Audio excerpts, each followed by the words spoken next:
Hi, I'm David Domke, Chair of the Department of Communication at the University of Washington.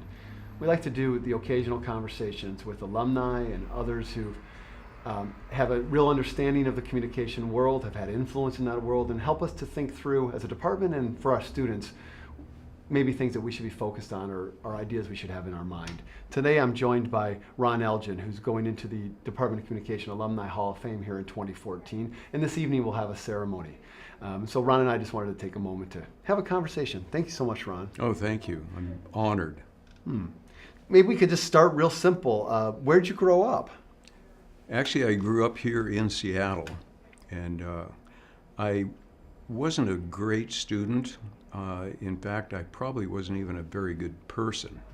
I got kicked out of 2 public schools, ended up working at a gas station during the day and on the railroad at night.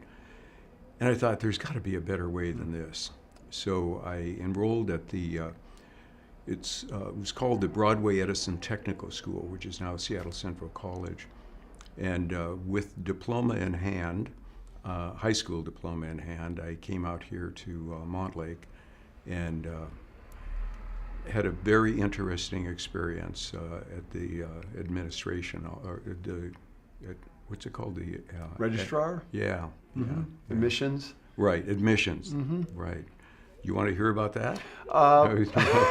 Sure, go ahead. Oh, okay. Well, this kind of defines my career. I'm a lifelong advertising person. And at that time, I thought I was something else. So after some initial chit-chat with the I guess, guidance counselor, he asked me if I knew what I wanted to be when I grew up. And I smiled and said, yes, sir, I want to be an engineer. And he smiled back and said, that's great. He said, do you know which kind? And I was dumbfounded. I had no idea what he was talking about. So he asked the question again, and I said, I'm sorry, I didn't know there were multiple kinds of engineers.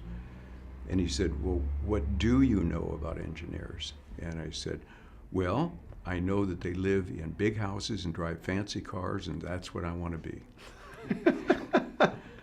So he said, well, I'm looking at your transcript here, and you're not very good in math. Okay. And I said, oh, God, no, I don't like math at all. And he said, you really don't know what engineers do you? And I said, well, I guess not, but I know where they live and what they drive. Yeah. And that's what I want to be. So he took a moment, rubbed his temples, and said, were there any courses in high school that you enjoyed and you got good grades in? And my immediate answer was going to be, hell no, but then I thought, that isn't what he's looking for. So I thought, and I said, well, I'm not sure if this qualifies, but I really liked working on the school newspaper. And he blew a sigh of relief and said, I strongly suggest that you consider journalism in the School of Communications. So my only question was, do you know where journalists live and what they drive? And he said, kid, I'm just trying to get you through school. So that's how I ended up in the School of Communications. And that's how you ended up in advertising instead of journalism, because journalists live in much smaller houses. Well, actually, that's another quick, interesting story.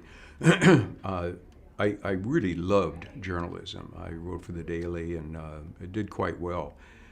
I was walking these very halls one day, and I was stopped by a gentleman, and he introduced himself as Professor Dan Warner, head of the advertising sequence. And he said, I have admired your work, your bylined articles, and was wondering if you would consider switching over to the advertising side. And I said, sir, I don't know anything about advertising. And he said, well, you're a good writer, you could be a copywriter. And I said, I have no idea what a copywriter is. And he said, well, it's kind of like being a journalist, but you make about 10 times as much. Bingo. I am an ad major now. Big house, fancy car, here I come. So that's how I made the switch. Sure, that sounds great. So what over time became the pieces of work in advertising that just fed your soul? That's a good question. I've been asked that many times, and I have many answers. I'll just try to summarize. it is not just emotionally and intellectually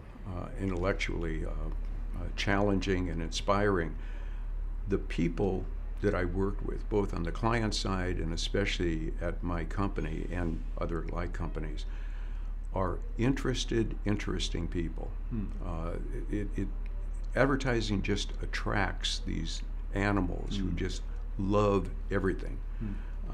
In fact, I tell people who say, I'm a sophomore at the University of Washington, I want to get into advertising, what do you suggest I take? And I say everything, everything. Because it doesn't matter if you're going to be a writer or a media specialist or a business specialist, marketing, whatever. You're going to encounter all sorts of different clients, different categories all through your career. And the broader your education and interests are, the better.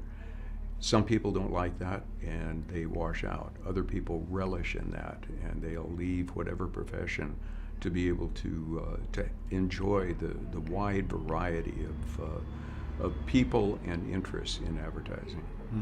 And maybe wrap up with this question. So if you were kind of thinking about doing it over again, your life, and you couldn't be in advertising, all right?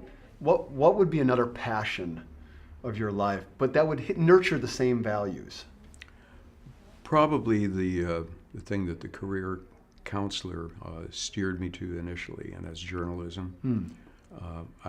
The only reason I switched really was for money. Naively, maybe I could have made more as a journalist, I don't know, but at the time I thought that. But I love writing. I think it's extremely important for anyone in advertising, no matter which discipline within advertising they pursue. I finally was able to have enough time to write a book. I just published it. It's a humorous account of my life in advertising called Huckster. And that's what I am, is a huckster. In fact, would you like to buy a copy of it? I think I would, yes. The piece that seems to connect those, storytelling, is journalism and advertising, would be storytelling, Yes. right? You're telling a story. Yes. Yeah. Right. And you have to believe that story. Absolutely. And in advertising especially, you have to believe in it so strongly that you can convince others to believe in that story so they can buy the client's products or services. Thank you.